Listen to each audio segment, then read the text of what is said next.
महोदय, मैं आपसे यह कह रहा हूँ कि जो लोग यहाँ पर आए हैं वह मेरे लिए बहुत ही महत्वपूर्ण हैं तथा उनका यहाँ पर आना और उनके मध्य से बहुत सारे लोग हमेशा अच्छे काम में लगे रहते हैं। मुझे यह भी उम्मीद है कि उनके द्वारा किए गए कार्य का परिणाम भी निकलता रहा है, जो परोपकारी भी है, जिससे हम सभी को गर्व भी होता है।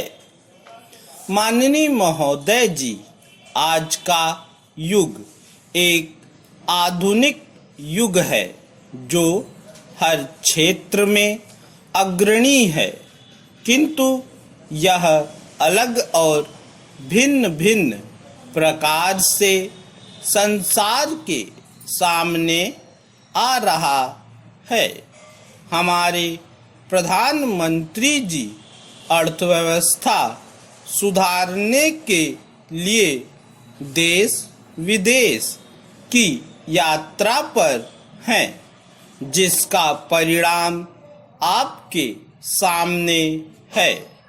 आज देश की अर्थव्यवस्था कैसी भी क्यों ना हो, लेकिन हमारा देश तरक्की के रास्ते पर बढ़ रहा है। महोदय, प्रधानमंत्री जी ने गरीबों के लिए बहुत सारी योजनाएं चलाई हैं, जिसके कारण गरीब लोग बहुत खुशी से अपना जीवन बसर कर रहे हैं।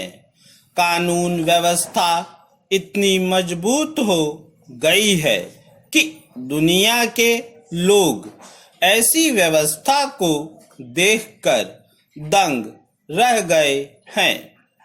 अध्यक्ष महोदय, मैं आपकी आशा से अपना बिल सदन के सामने विचार के लिए रखना चाहता हूँ।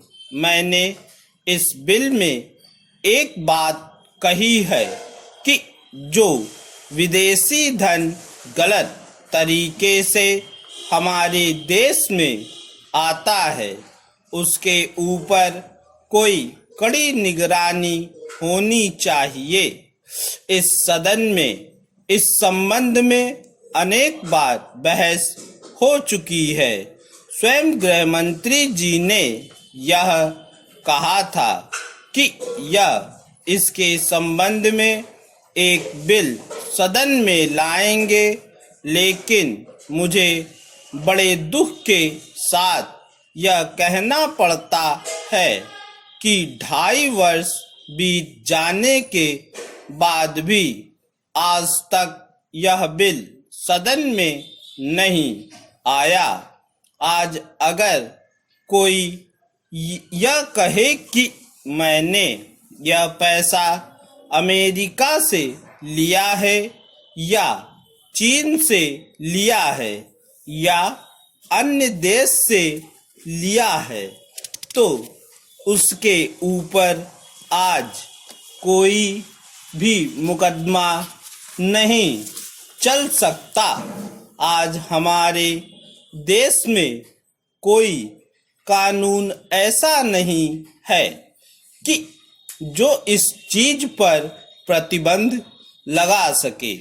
आज 3 बड़े बड़े देश हैं जहां हमारे देश से पैसा आता है।